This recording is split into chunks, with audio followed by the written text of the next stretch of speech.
నమస్కారం. Kakatiya TV Telangana leader కార్యక్రమానికి స్వాగతం. మరి ఈ రోజు మనతో పాటు ఉన్నారు Nagar Kurnool parliament TRS party అభ్యర్థి పోతుగంటి రాములు గారు. ఇప్పుడు మనతో ఉన్నారు. ఆయనతో మాట్లాడి వాళ్ళ కార్యాచరణ ఎలా ఉండబోతుందో ఈరోజు మనం తెలుసుకుందాం. నమస్కారం సార్, ఎలా ఉన్నారు? నమస్కారం అమ్మా. సో టీఆర్ఎస్ పార్టీ ఎంపీ అభ్యర్థిగా మీరు ఇప్పుడు ఎన్నికైనందుకు మాకు చాలా సంతోషంగా ఉంది. మీకు congratulations sir first of all. So మీరు దీనికి ఎలా ఫీల్ అవుతున్నారు? మొదట కాకతీయ టీవీ ఛానల్ యాజమాన్యానికి, సిబ్బందికి హృదయపూర్వకంగా నమస్కారాలు. నేను గత 25 సంవత్సరాలకు పైగా రాజకీయాల్లో ఉంటూ మొట్టమొదలు 1994లో ఎన్టీఆర్ గారి నాయకత్వంలో తెలుగుదేశం పార్టీలో చేరి ప్రథమంగా 94లో శాసనసభ్యుగా ఎన్నికవడం జరిగింది. తద్వారా చంద్రబాబు గారి యొక్క నాయకత్వంలో 99లో ఎమ్మెల్యేగా పనిచేసుకుంటూ 2001లో క్రీడా శాఖ మంత్రిగా యువజన సర్వీసులు CMEY ఫోర్టిఫైలో నిర్వహించి తెలుగుదేశం పార్టీలో పనిచేయడం జరిగింది. వాస్తవంగా ఏంటంటే నేను రాజకీయాల్లో రావడమే ఒక యాదృచ్ఛికంగా రావడం జరిగింది. మా కుటుంబం వ్యవసాయ కార్మిక కుటుంబం. మా గ్రామం గుండూరు కల్వకుర్తి మండలం, అప్పటి మహబూబ్నగర్ జిల్లా, ఇప్పుడు నాగర్ కర్నూలు జిల్లా. సామాన్య కుటుంబంలో పుట్టి పెరిగి ప్రాథమిక విద్య మా గ్రామంలో అభ్యసించి హై స్కూలు కల్వకుర్తిలో చదివి, ఇంటర్మీడియట్ కూడా కల్వకుర్తిలో చదివి, డిగ్రీ జడ్చల్ల బూర్గుల రామకృష్ణారావు గారి కాలేజీలో డిగ్రీ విద్యను పూర్తి చేసి ఒక 15-16 సంవత్సరాలు మార్కెటింగ్ శాఖలో ప్రభుత్వ ఉద్యోగిగా పనిచేయడం జరిగింది. మరి ప్రభుత్వ ఉద్యోగానికి రాజీనామా చేసి సామాజిక స్పృహ ఉన్నటువంటి వ్యక్తిగా ప్రజలకు ఏదైనా సేవ చేయాలనే ఉద్దేశంతో రాజకీయ రంగంలో అడుగుపెట్టడం జరిగింది. దానికి కారణం ఏంటంటే ఆనాడు గాంధేయవాదిగా ఉన్నటువంటి కీర్తిశేషులు పుట్టపాక మహేంద్రనాథ్ గారు ఈ రాష్ట్రంలో కాంగ్రెస్ ప్రభుత్వంలో, తెలుగుదేశం ప్రభుత్వంలో వివిధ శాఖలను నిర్వహించి పేరు తెచ్చుకున్నటువంటి వ్యక్తి. ఆయన అచ్చంపేట నియోజకవర్గానికి ప్రాతినిధ్యం వహించుండు. మరి ఆయన వయసురీత్యా 94లో మరి ఆయన రాజకీయాల నుంచి విరమించుకున్న తర్వాత ఆయన శిష్యునిగా నేను ఉండాలనే ఆలోచన వచ్చింది. దానికి ఆ స్ఫూర్తి నేను రాజకీయాల్లోకి రావడం జరిగింది. ఓకే, మరి మీరు అన్నారు ఇప్పుడే సామాన్య కుటుంబం నుంచి, మారుమూల గ్రామం నుంచి పోటీ చేసి అంటే చదువుకొని కష్టపడి పైకి వచ్చానని చెప్పేసి అన్నారు. మరి ఇప్పుడు అదే నాగర్ కర్నూలు నియోజకవర్గంలో మీరు ఎంపీగా పోటీ చేస్తున్నారు. మీకు ఎలా అనిపిస్తుంది? రాజకీయాల్లో వాస్తవంగా ఎప్పుడు పదవులు వస్తాయి, ఎప్పుడు పదవులు పోతావనేది అది సహజమే, చెప్పలేము. అయితే ఇప్పుడున్నటువంటి ఈ నేపథ్యంలో నేను 1994లో రాజకీయాల్లోకి వచ్చి 2016 వరకు తెలుగుదేశం పార్టీలో ఉన్నాను. తెలుగుదేశం పార్టీలో జిల్లా పార్టీ అధ్యక్షునిగా, 3 సార్లు ఎమ్మెల్యేగా, జాతీయ పార్టీ తెలుగుదేశంలో ఉపాధ్యక్షునిగా పనిచేయడం జరిగింది. నేను 1993లో సిద్దిపేట మార్కెట్ కమిటీ కార్యదర్శిగా పనిచేస్తున్న సమయంలో ఈనాటి మన ప్రియతమ నేత ముఖ్యమంత్రి కేసీఆర్ గారు ఆనాడు సిద్దిపేటకు శాసనసభ్యునిగా ప్రాతినిధ్యం వహించుండు. ఆ సిద్దిపేటలో పనిచేస్తున్నటువంటి నేపథ్యంలో కేసీఆర్ గారితో నాకు పరిచయం ఏర్పడ్డది. వారు ఒక శాసనసభ్యునిగా ఆ ప్రాంతంలో పనిచేసేబట్టి ఒక అధికారిగా వారితో నాకు పరిచయం అయింది. ఆ పరిచయం ద్వారా తిరిగి 5-6 నెలల తర్వాతనే 94 ఎన్నికలు జరిగిన సందర్భంగా మరి సిద్దిపేట నుండే రాజకీయాల్లోకి రావడం జరిగింది. తద్వారా ముఖ్యమంత్రి గారు కూడా మళ్ళీ నేను ఇప్పుడున్నటువంటి కేసీఆర్ ముఖ్యమంత్రి గారు మరి శాసనసభలో ఇద్దరు శాసనసభ్యులుగా, ఆయన మంత్రిగా ఉన్నారు. ఆ సన్నిహిత సంబంధాలు మాకు ఏర్పడ్డాయి. మరి ఆ విధంగా వారితో ఉన్న పరిచయం. ఓకే, మరి ఇప్పటి వరకు నాగర్ కర్నూలు అభివృద్ధి ఎలా ఉంది? మీరు ప్రచారాన్ని ఎప్పటి నుంచి మొదలు పెట్టబోతున్నారు? ఇప్పటికైతే నాగర్ కర్నూలు పార్లమెంటు నియోజకవర్గ పరిధిలో 7 అసెంబ్లీ సెగ్మెంట్ ఉన్నాయి. మరి 7 అసెంబ్లీ సెగ్మెంట్లకు సంబంధించి మరి ఆ అభివృద్ధి అనేది అక్కడ ఉన్నటువంటి ప్రజాప్రతినిధులు, అదేవిధంగా ఆ ప్రాంతానికి ఎన్నికైనటువంటి పార్లమెంటు సభ్యులు అభివృద్ధికి కృషి చేయడం జరుగుతుంది. నేను మాత్రం ప్రత్యేకంగా నాగర్ కర్నూలు పార్లమెంటు పరిధిలో ఉన్నటువంటి అచ్చంపేట అసెంబ్లీ సెగ్మెంట్లో 15 సంవత్సరాలుగా మాది ఒక దుర్భేద్యమైనటువంటి అటవీ ప్రాంతం, నల్లమల అటవీ ప్రాంతంగా పేర్కొన్నటువంటి టైగర్ ప్రాజెక్టు ఉన్నటువంటి నల్లమల ప్రాంతంలో, తర్వాత ఏజెన్సీ ఏరియా ఉన్నటువంటి ప్రాంతంలో నేను శాసనసభ్యునిగా ఉండి ప్రజలతో సన్నిహిత సంబంధాలను ఏర్పాటు చేసుకొని అభివృద్ధికి ఎక్కడ కూడా మరి నిర్లక్ష్యం చేయకుండా ప్రతి గ్రామానికి కనీస వసతులను ఏర్పాటు చేసి, ముఖ్యంగా రోడ్లు, మంచినీరు, పాఠశాల భవనాలు, తర్వాత కావాల్సినటువంటి ఎలక్ట్రిసిటీకి సంబంధించినటువంటి సబ్ స్టేషన్లు, రైతులకు ట్రాన్స్ఫారాలు ఇవ్వేటటువంటి కార్యక్రమాన్ని చేయడం జరిగింది. మరి అటువంటి మారుమూల ప్రాంతంలో ఇన్ని సౌకర్యాలు కల్పించడంలో నిజంగా నా జీవితంలో నాకు ఎంతో సంతృప్తి ఇవ్వడం జరిగింది. సరే, కాలక్రమేణా నేను 2016లో టీఆర్ఎస్ పార్టీలో చేరడం జరిగింది. టీఆర్ఎస్ పార్టీలో మరి కేసీఆర్ గారి యొక్క పిలుపు మేరకు ప్రత్యేక తెలంగాణ సాధించుకున్న తర్వాత ఒక అంకితభావంతో పనిచేసినటువంటి సేవాభావం కలిగినటువంటి వాళ్ళందరూ పార్టీలోకి రావాలని మరి నన్ను వారు పిలవడం జరిగింది. ఆ పరిస్థితుల్లో భవిష్యత్తులో మరి ఈ యొక్క ప్రాంతం అభివృద్ధి జరగాలనే ఉద్దేశంతో నాకు పిలుపు వచ్చిందని నేను అనుకొని 2016 ఏప్రిల్లో నేను టీఆర్ఎస్ పార్టీలో చేరడం జరిగింది. ఈ నేపథ్యంలో ప్రియతమ నేత కేసీఆర్ గారు నా పైన ఉండే అభిమానంతో, ప్రేమతో Nagar Kurnool TRS party MP అభ్యర్థిగా నన్ను ఎంపిక చేయడం చాలా హర్షించదగినటువంటి విషయం.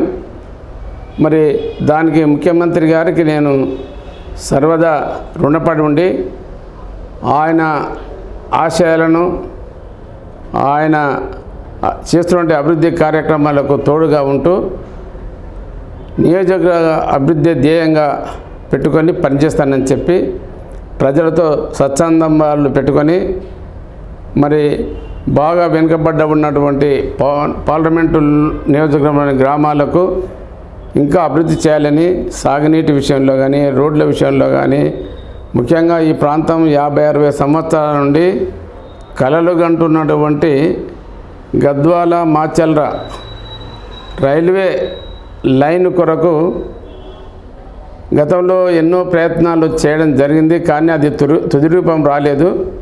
తప్పనిసరిగా ఈ విషయం గురించి ఇప్పటికే నేను టీఆర్ఎస్ ప్రభుత్వం దృష్టి తీసుకుపోవడం జరిగింది. తప్పనిసరిగా రేపు భవిష్యత్తులో అందరితో సంప్రదించి ఆ రైల్వే లైన్ కొరకు నా శక్తి మేరకు నేను ప్రయత్నం చేస్తాననేటువంటి ఆశ ఉంది. తప్పనిసరిగా అది సాధించుకుంటాం.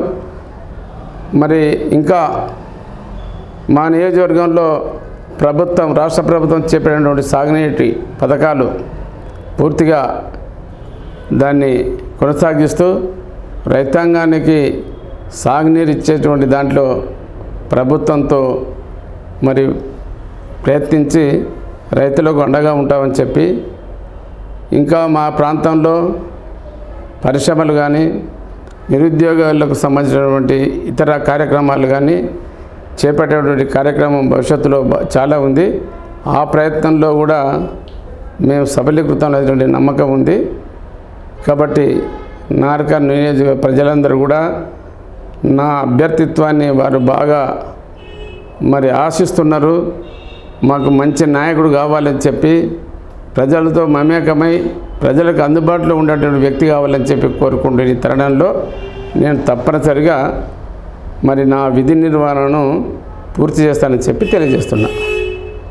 ఓకే, మరి మీరు 3 సార్లు 1995లో 99లో కూడా అలాగే 2009లో కూడా 3 సార్లు ఎమ్మెల్యేగా గెలిచారు. మరి ఇప్పుడు ఆ అనుభవం అంతా ఎంపీగా గెలవడానికి ఉపయోగపడుతుందంటారా? ఓకే అమ్మా, ఇది కరెక్టు. రాజకీయాల్లో అనుభవమే చాలా ప్రాధాన్యత ఉంటుంది. నాకున్నటువంటి 15 సంవత్సరాల శాసనసభ సభ్యునిగా ఉన్నటువంటి అనుభవం ద్వారా, మంత్రిగా పనిచేసినటువంటి అనుభవం ద్వారా నిత్యము ప్రజలతో మమేకమై మరి కార్యక్రమాలు చేస్తున్నటువంటి తరుణంలో ఎన్నో సమస్యలు ఎదురవుతాయి. గ్రామాల్లో ఇప్పటికీ కోకొల్లలుగా సమస్యలు ఉన్నాయి. అది అధిగమించడానికే ఈనాడు కేసీఆర్ ప్రభుత్వం ఎన్నో విధాలుగా రైతుల విషయంలో కానీ, కార్మికుల విషయంలో కానీ, వృద్ధుల విషయంలో కానీ, విద్యార్థుల విషయంలో కానీ ఎన్నో పథకాలు ప్రవేశపెట్టడం జరిగింది. తప్పనిసరిగా ఈ అనుభవం నాకు రేపు భవిష్యత్తులో నాకు మంచి పేరు తెచ్చేటువంటి కార్యక్రమంగా ఉంటుంది. కాబట్టి తప్పనిసరిగా ప్రజలకు సేవ చేసే దాంట్లో ముందుంటానని చెప్పి ప్రజలతో ఎమ్మెల్యేగా ఏ విధంగా అయితే రాణించి మెప్పు పొందినానో పార్లమెంటు సభ్యునిగా కూడా నిత్యం ప్రజల మధ్యన ఉండి మరి ఇటు రాష్ట్ర కేంద్ర ప్రభుత్వాలకు సంబంధించిన పథకాలను తేవడంలో కానీ, అమలు చేయడంలో కానీ, ప్రజల యొక్క అవసరాలు తీర్చడంలో కానీ నా యొక్క కృషి నేను చేస్తాను. ఓకే, మరి తప్పకుండా. ఇప్పుడు చూసినట్టయితే నాగర్ కర్నూలులో మెయిన్గా ప్రధానంగా ఉన్న సమస్యలు ఏంటి? ప్రధానంగా నాగర్ కర్నూలులో పార్లమెంటు నియోజకవర్గంలో ప్రజల కోరిక రైల్వే లైను, అది చిరకాల వాంఛ.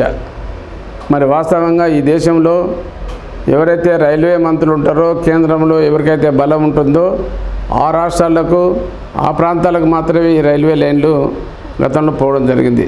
ఇలా బీహార్ కానీ, అదేవిధంగా గుజరాత్ కానీ, తర్వాత తమిళనాడు కానీ, ఈ ప్రాంతంలో అక్కడ ప్రాతినిధ్యం వచ్చినటువంటి మంత్రులు వాళ్ళందరూ కూడా ఈ రైల్వే లైన్లను మంజూరు చేసుకొని నిర్మాణం చేసుకోవడం జరిగింది. ఈనాడు మరి ముఖ్యమంత్రి గారి సారథ్యంలో రేపు భవిష్యత్తులో ఫెడరల్ ఫ్రంట్ అనేటువంటి ఒక మా నినాదం ఏదైతే ఉందో, మరి కేంద్ర ప్రభుత్వం ఇటు ఎన్డీఏ కానీ అటు యూపీఏ కానీ మెజార్టీ లాంటి పక్షంలో మా ముఖ్యమంత్రి గారు తలపెట్టినటువంటి ఈ ఫెడరల్ ఫ్రంటే రేపు కేంద్రంలో కీలక భూమిక పోషిస్తుంది. కాబట్టి తద్వారా మేము ఈ రాష్ట్రానికి కావాల్సిన నిధులను అభివృద్ధి కార్యక్రమం తీసుకురావడానికి వీలుంటుంది. తప్పనిసరిగా మేము ఈ రాష్ట్ర అభివృద్ధి ధ్యేయంగా పనిచేస్తాం. ఓకే, మరి తప్పకుండా. నాగర్ కర్నూలు నియోజకవర్గంలో పార్లమెంట్ టికెట్ స్పెసిఫిక్గా మీకే ఇచ్చారు కదా కేసీఆర్ గారు. సో కేసీఆర్ గారికి మీకు ఉన్నటువంటి మీకున్న సాన్నిహిత్యం ఎలాంటిది? రాజకీయాల్లో సాన్నిహిత్యానికంటే ముఖ్యంగా ప్రజలతో మమేకమై ప్రజాసేవలో పనిచేసే వారికి ఎక్కువ అవకాశాలు ఇస్తాయి. మరి నేను గతంలో మరి నిస్వార్థంగా ప్రజలకు సేవ చేయడం జరిగింది. ఆ సేవా ఫలితమే కేసీఆర్ దృష్టిని ఆకర్షించి తప్పనిసరిగా మీరు టీఆర్ఎస్ పార్టీలోకి రావాలి, సాధించుకున్నటువంటి తెలంగాణను ఇంకా బంగారు తెలంగాణ కావాలంటే ఒక కమిట్మెంట్తో పనిచేసేటువంటి వ్యక్తులు కావాలి.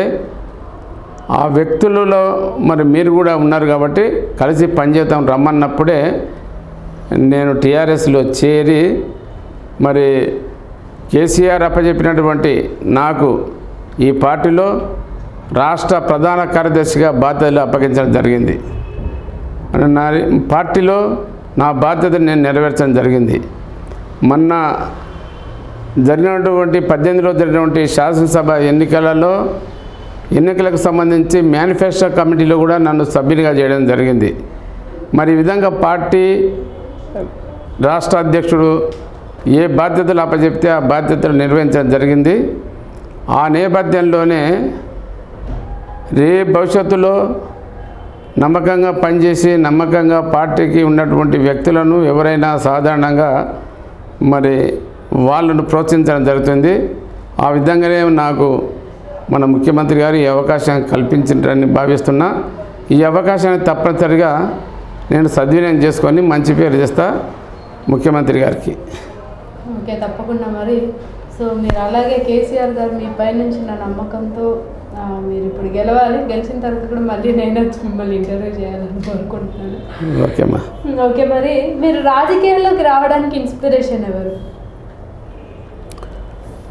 రాజకీయాల్లోకి రావడం అంటే నాకు మొట్టమొదటి నుంచి నేను హై స్కూల్ విద్యాభ్యాసం చేస్తున్నప్పటి నుంచి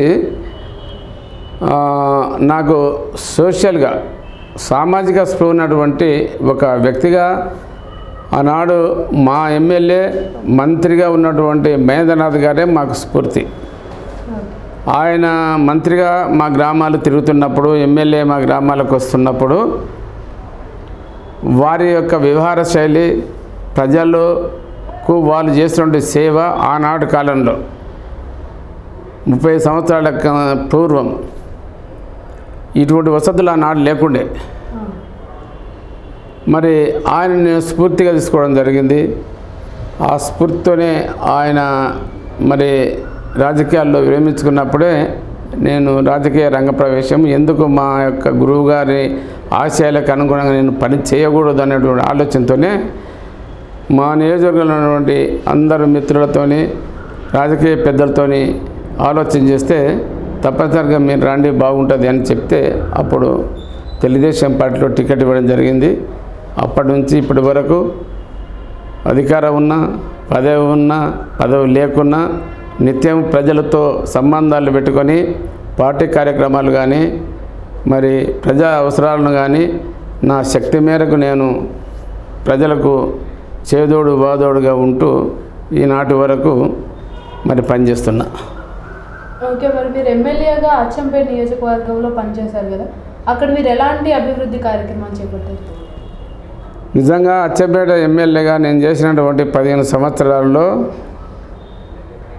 నేను ఫస్ట్ అసెంబ్లీలో 100% అటెండెన్స్ ఉన్నటువంటి ఎమ్మెల్యే. నేను ఎప్పుడు కూడా అసెంబ్లీకి నేను అంటే ఎగ్గొట్టలేదు. తర్వాత ముఖ్యమంత్రిగా ఆనాడు చంద్రబాబు నాయుడు నాకు మరి అగ్రికల్చర్ యూనివర్సిటీలో డైరెక్టర్ పదవి ఇవ్వడం జరిగింది. తర్వాత ప్యానల్ స్పీకర్గా నాకు అవకాశం వచ్చింది. తర్వాత అసెంబ్లీ కమిటీలలో చాలా కమిటీలో నాకు అవకాశం వచ్చింది. ఇవన్నీ మరి కార్యక్రమాలు చేస్తూ అచ్చంపేట నియోజకవర్గానికి సంబంధించినటువంటి రహదారుల విషయంలో చాలా పెద్ద ఏరియా, మరి ట్రైబల్ ఏరియా ఎక్కువ ఉన్నటువంటి ప్రాంతం. ఆ గ్రామాలకు రోడ్ల విషయంలో, మంచినీటి విషయంలో, కరెంటు విషయంలో చాలా ప్రత్యేక శ్రద్ధ తీసుకోవడం జరిగింది. మీకు తెలుసు, హైదరాబాద్ నుండి శ్రీశైలం వెళ్ళే దారిలో మధ్యలో అభయారణ్యం మధ్యలో ఒటవల్లపల్లి అనేటువంటి ఒక గ్రామం ఉంది. ఆ గ్రామానికి కరెంటు సౌకర్యం లేకున్నది. 1999లో ఆ గ్రామానికి కరెంట్లు ఎట్లా వస్తుందని చెప్పి ఆలోచన చేసి ప్రభుత్వానికి నేను మరి కరెంటు కావాలని చెప్పి డిమాండ్ చేయడం జరిగింది. ప్రభుత్వం మాదే, ఎమ్మెల్యే నేనే. అయినా ఆ ప్రజల కోరిక మేరకు ఆ అభయారణ్యంలో కారు చీకట్లో ఏ విధంగా ఉంటారో, తాగడానికి నీళ్ళు ఉండవు, బోర్లు లేవు. తర్వాత చాలా వచ్చిపోయేటువంటి శ్రీశైలం నుండి హైదరాబాద్ వచ్చిపోయే వాళ్ళకు కూడా చాలా ఇబ్బంది ఉంటుంది, అక్కడ హోటల్స్ ఉన్నాయని ఆ రోజు జిల్లా ప్రణాళిక బోర్డు మీటింగ్లో మంత్రులు ఉన్నారు, మేము శాసనసభ్యులందరం కూడా మా గ్రామానికి కరెంటు సౌకర్యం కల్పించాలి. ఎప్పుడు ఇస్తారు? ఇన్ని రోజుల నుంచి ఒక గ్రామానికి కరెంటు లేకపోతే ఇది ప్రజాస్వామ్యంలో నిజంగా చాలా చెడ్డ పేరు వస్తున్న ఉద్దేశంతోనే ఒక అరగంట సేపు ఒంటికాలితో నేను నిలబడడం జరిగింది. మీరు దానికి ఊరికి కరెంట్ ఇస్తామంటేనే నేను విరమించుకుంటానని చెప్పి నిలబడడం జరిగింది. సో అంత డెడికేషన్తో కష్టపడి మరి మీరు అక్కడ కరెంట్ అయితే అరే ప్రభుత్వం అన్నదే మీరు ఇట్లా చేయకూడదని చెప్పి అన్నారు. ప్రభుత్వం అన్నదే, కానీ ప్రజల సమస్యలు తీర్చాలి. మనము మొట్టమొదటి ప్రజా సమస్యలకు మనం ప్రియారిటీ ఇవ్వాలి, ఇంపార్టెంట్ ఇవ్వాలి. కాబట్టి మీరు హామీ ఇస్తారా లేదా అని చెప్పి మంత్రులను అడగడం జరిగింది. ఇక మంత్రులు తప్పనిసరిగా ఎంత ఖర్చు అని చెప్పి ఆ గ్రామానికి కరెంటు సరఫరా కావాలంటే 25 కిలోమీటర్ల స్తంభాలు వేయాలి. 25 కిలోమీటర్ల దూరం, అంత పెద్ద అంటే చాలా ఇది. తర్వాత ఫారెస్ట్ వాళ్ళు చెట్లు కొట్టనియరు, ఎందుకంటే పైన వేర్లు పోతుంటే అవి అభయారణ్యంలో ఉన్నటువంటి జంతువులకు ఇబ్బంది అయితే అని చెప్పి చేసిన వాళ్ళది. ఏదైనా సరే కేబుల్ అయినా సరే కేబుల్ ద్వారా తీసుకోవాలని చెప్పి మరి వందలాది కరెంటు పోల్స్ చేసి ఆ గ్రామానికి కరెంటు సరఫరా ఇచ్చి వాళ్ళ యొక్క జీవితాల్లో వెలుగులు చూసడం అది నిజంగా నా రాజకీయ జీవితంలో ఒక మరపురాని రోజు, ఎంతో ఆనందించేటువంటి రోజు. ఇప్పటికీ ఆ ప్రజలు అనుకుంటారు, సార్ మేము కరెంటు బల్బు వేసినప్పుడల్లా మీరు గుర్తొస్తారు మాకు అని చెప్పి ఆ ప్రజలు అనుకుంటారు. మరి అటువంటి దాంట్లో ఇప్పుడు మరి బోల్ వేస్తే కరెంటుతోని నీళ్లు రావడము, ఇటువంటి ప్రజలకు సౌకర్యం ఉన్నది. అక్కడ ఒక ఆశ్రమ పాఠశాల, తద్వారా అక్కడ ఒక ప్రైమరీ హాస్పిటల్ కూడా అక్కడ నిర్మాణం చేయడం జరిగింది. ఒక డాక్టర్ ఉంటాడు అక్కడ. మరి ఈ విధంగా ఎన్నో రోడ్లు, మారుమూల గ్రామాలకు ఎన్నో రోడ్లు వేయించడము.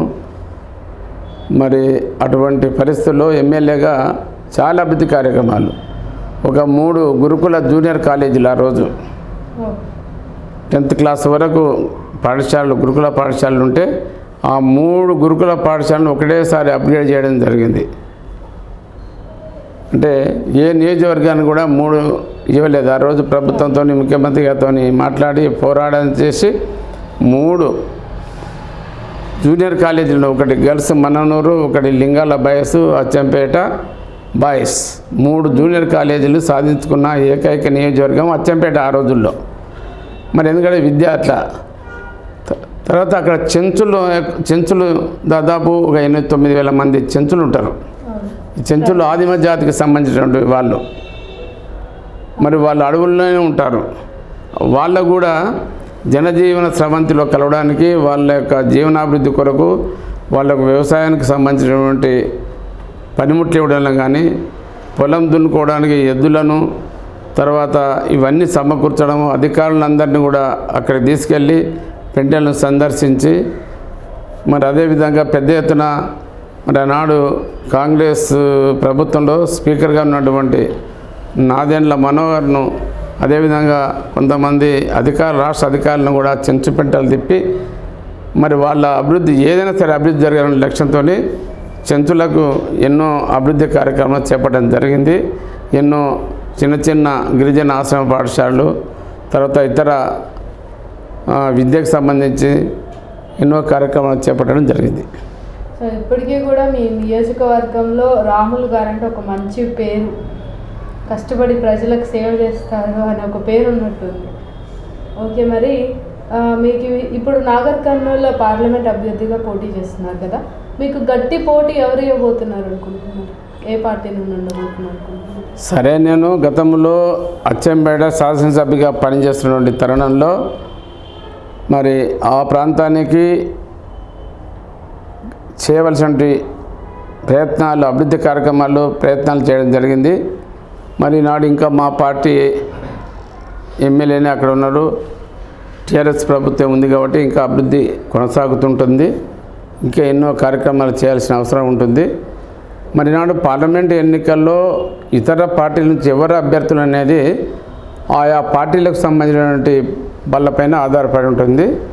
ఎవరైనా ఇలా టీఆర్ఎస్ పార్టీ ఈ రాష్ట్రంలో ఎటువంటి అభ్యర్థినైనా, ఎటువంటి పార్టీనైనా ఎదుర్కొని మేము అధికారంలోకి రావడం ఖచ్చితంగా మేము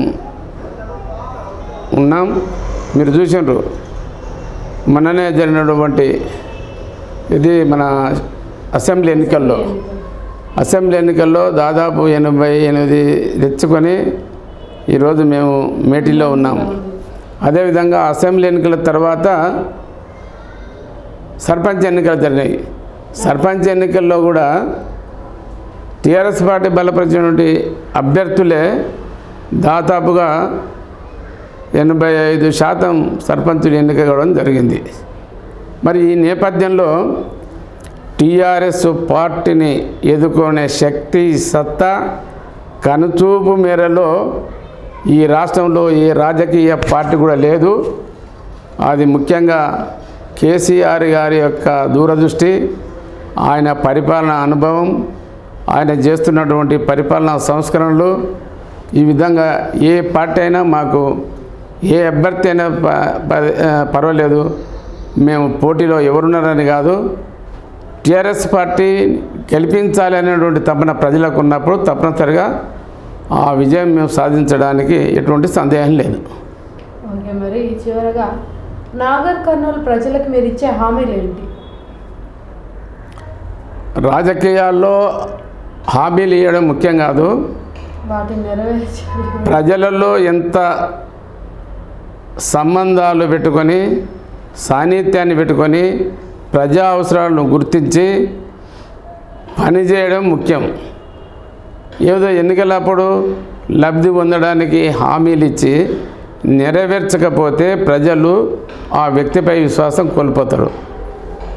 ముఖ్యంగా నాగర్ కర్నూలు ప్రాంతానికి సంబంధించిన 7 అసెంబ్లీ సెగ్మెంట్లలో ఇప్పటికే టీఆర్ఎస్ ప్రభుత్వం ఎన్నో అభివృద్ధి కార్యక్రమాలు చేపట్టడం జరిగింది. వాటన్నిటిని కూడా ఇప్పుడు కొనసాగుతున్నాయి.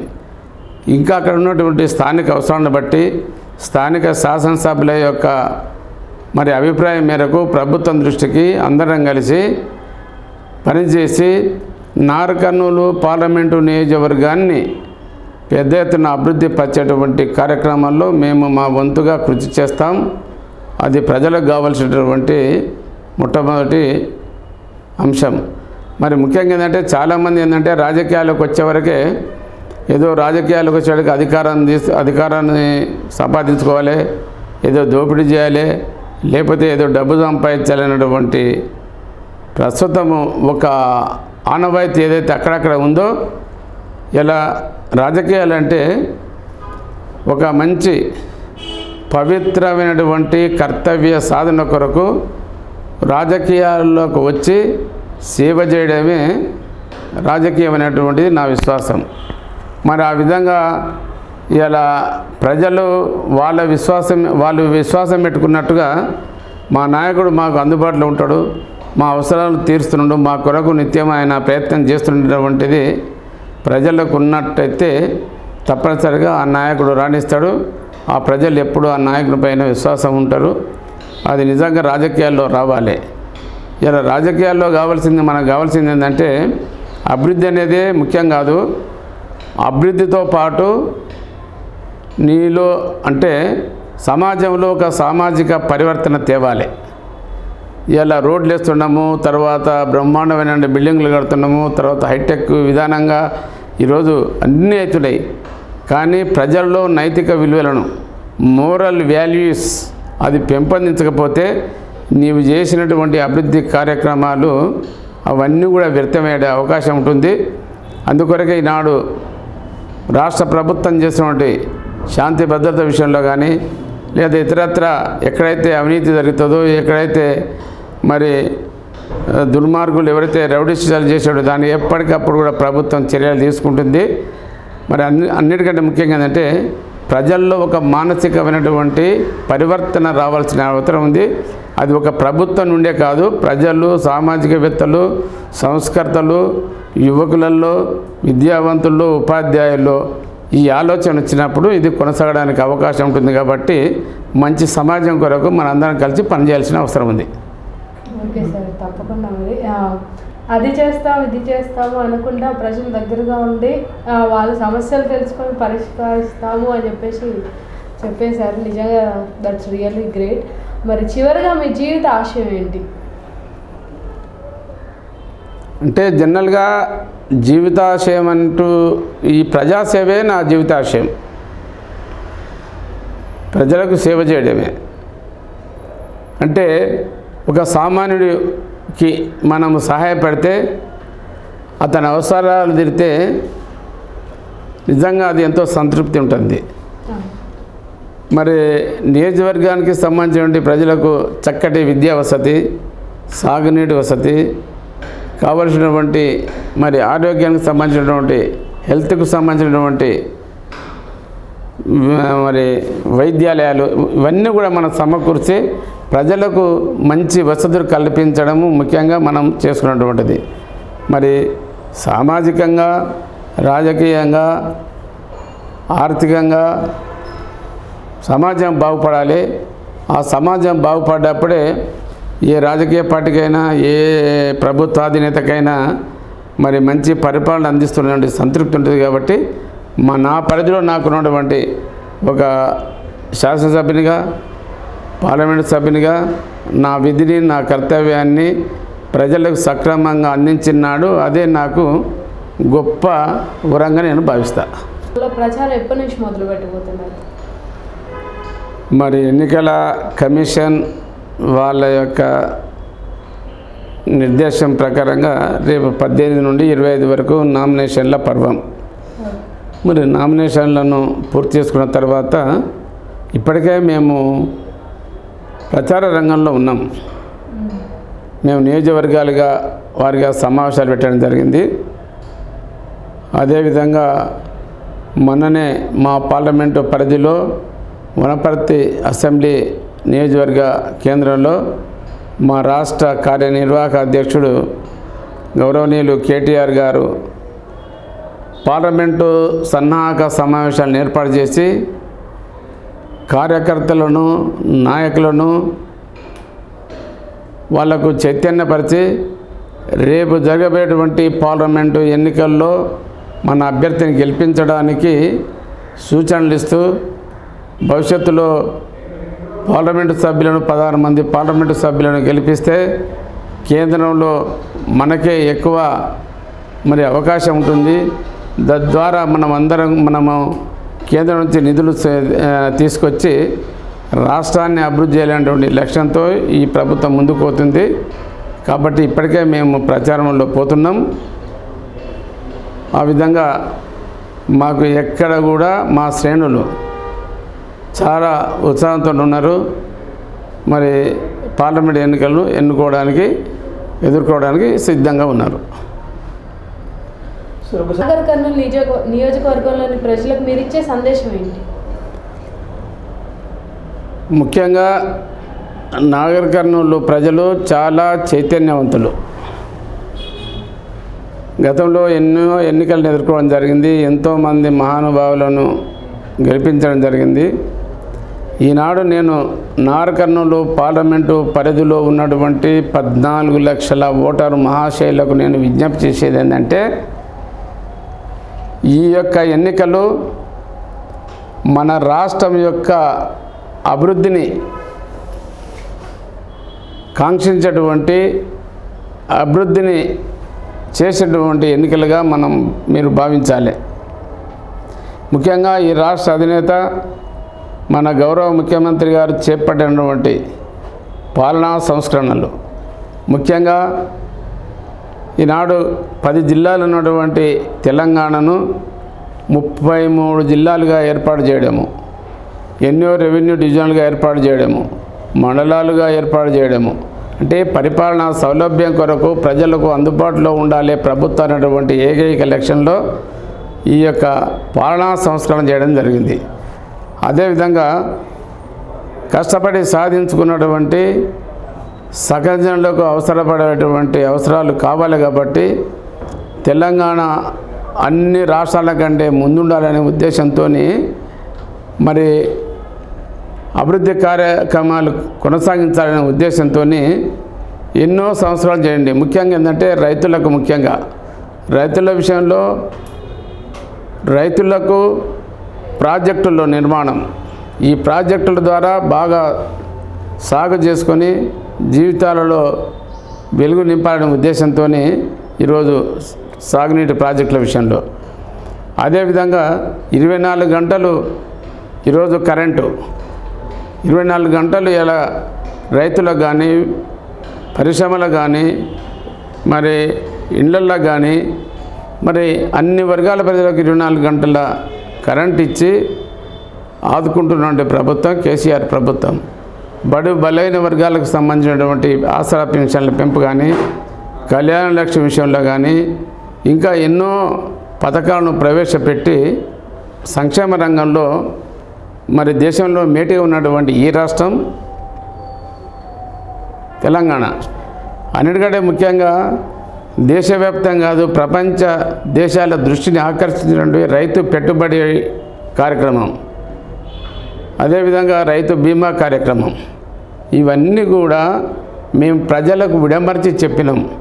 ఈ పథకాలన్నీ కూడా కేసీఆర్ వల్లనే మా జీవితాలు వెలుగు నింపినటువంటి ఆలోచన ప్రజల్లో ఉన్నది. అదేవిధంగా దాదాపు 600 పైగా గురుకుల పాఠశాలలు ఇలా ఎస్సీలకు కానీ, బీసీలకు కానీ, మైనారిటీలకు కానీ, ఎస్టీ అన్ని వర్గాల ప్రజలకు ఇలా 600 పైగా మైనారిటీ వాళ్లకు ఈ గురుకుల పాఠశాలలో కావలసినటువంటి కార్పొరేటు విద్యను అందించే సన్నబియ్యం ఇచ్చే కార్యక్రమం, విద్యార్థులను భౌతికంగా వాళ్ళు ఎదగాలనే ఉద్దేశంతోనే వాళ్ళకు పోషకాహార ఇవ్వడం, ఇవన్నీ కూడా ఈ ప్రభుత్వం చేస్తున్నటువంటి కార్యక్రమం. అన్నిటికంటే ముఖ్యంగా మరి వైద్యం విషయంలో కేసీఆర్ కిట్ అని ఇటువంటివి ఎన్నో కార్యక్రమాలు చేసి ఇవాళ దేశంలో ఈ రాష్ట్రంలో చక్కటి పరిపాలన అందిస్తుంది, ప్రజలకు ఉపయోగపడే కార్యక్రమాలు ఇస్తున్న ఈ సందర్భంగా రేపు ఎన్నికల్లో ప్రజలకు నేను ఒకటే విజ్ఞప్తి చేస్తా, ఈ ప్రభుత్వం చేసినటువంటి కార్యక్రమాలను మీరు చూడండి. భవిష్యత్తులో ఇంకా ఈనాడు రైతులకు ఇస్తున్నటువంటి ఎకరాకు 8,000 పెట్టుబడి భవిష్యత్తులో రేపు ఏప్రిల్ నుండి ఖరీఫ్ సీజన్ నుండి ఎకరాకు 10,000 చొప్పున రైతు పెట్టుబడి, అదేవిధంగా 1,000 రూపాయలు ఉన్నటువంటి పెన్షన్లు 2,000 వరకు, నిరుద్యోగ భృతి 3,000 రూపాయలు, ఈ విధంగా పెంచి ప్రభుత్వం ద్వారా మరి ఆదుకుంటున్నటువంటి ఏకైక రాష్ట్ర ప్రభుత్వం ఈ దేశంలో ఒక్క కేసీఆర్ ప్రభుత్వం అన్నటువంటిది గుర్తించాలని ప్రజలకు విడమర్చి చెప్తాం. మరి అదేవిధంగా నేను ఎంపీగా మీ అందరి ఆదరాభిమానాలతో ఎన్నికైన తర్వాత నిత్యము మీ సమస్యలపైన, మీ యొక్క కష్టసుఖాలపైన మరి పార్లమెంటు సమావేశాలు తప్ప మిగతా రోజులన్నీ కూడా వాడ తిరుగుతాం, గ్రామాలను సందర్శిస్తాం, దళిత వాడలు తిరుగుతాం, ప్రతి ఇంటి తలుపు తడుతాం. ఎమ్మెల్యే అంటే ఈ విధంగా పనిచేస్తాడనేటువంటి విధంగా ప్రజలు హర్షించే విధంగా రేపు భవిష్యత్తులో నా యొక్క విధి నిర్వహణ చేపడతానని చెప్పి, ఇందులో ప్రజలకు ఎవరు కూడా అనుమానాలు ఉండకూడదని చెప్పి ఇప్పటికే చాలామంది. ఈ నేపథ్యంలో నేను నార్కర్నూలు నియోజకవర్గంలో ఉన్నటువంటి ఓటర్ మహాశయులకు నా విజ్ఞప్తి ఏంటంటే, ఇన్ని అభివృద్ధి కార్యక్రమం చేస్తున్న ఈ ప్రభుత్వాన్ని మీరు మొన్న జరిగినటువంటి 2018 ఎన్నికల్లో ఆశీర్వదించారు, భారీ మెజారిటీతో గెలిపించినారు, రెండోసారి ముఖ్యమంత్రిగా కేసీఆర్ను చేయడం జరిగింది. ఈనాడు మళ్ళీ ఈ రాష్ట్రంలో ఉన్నటువంటి 17 పార్లమెంటు నియోజకవర్గాల్లో మిత్రపక్షం 1 ఎంఐఎం, మిగతా 16 నియోజకవర్గాల్లోతో పాటు ప్రత్యేకంగా మన నార్కన్ నియోజకవర్గంలో ఉన్నటువంటి మీరందరూ కూడా భారీ మెజార్టీతో గెలిపించి చరిత్రను సృష్టించి మరి కేసీఆర్ గారికి మీరందరూ కూడా ఈ నియోజకవర్గ పార్లమెంటు సభ్యునిగా నన్ను వారికి బహుమతిగా పంపితే తప్పనిసరిగా అటు పార్లమెంటులో ఇటు రాష్ట్రంలో తప్పనిసరిగా మీ మధ్య నుండి మీకు సేవ చేసేటువంటి భాగ్యం కల్పించాల్సిందిగా నేను ప్రార్థిస్తున్నా. ఓకే సార్, మరి ఈసారి మీరు నాగర్ కర్నూలు నియోజకవర్గం నుంచి పార్లమెంట్ అభ్యర్థిగా గెలిచి నాగర్ కర్నూలు అభివృద్ధి కోసం మీరు ఎప్పుడూ కృషి చేయాలని మనస్ఫూర్తిగా కాకతీయ టీవీ తరఫు నుంచి కోరుకుంటున్నాం. Thank you so much sir interview ఇచ్చినందుకు, అలాగే ఆల్ ది బెస్ట్ కూడా మీకోసం.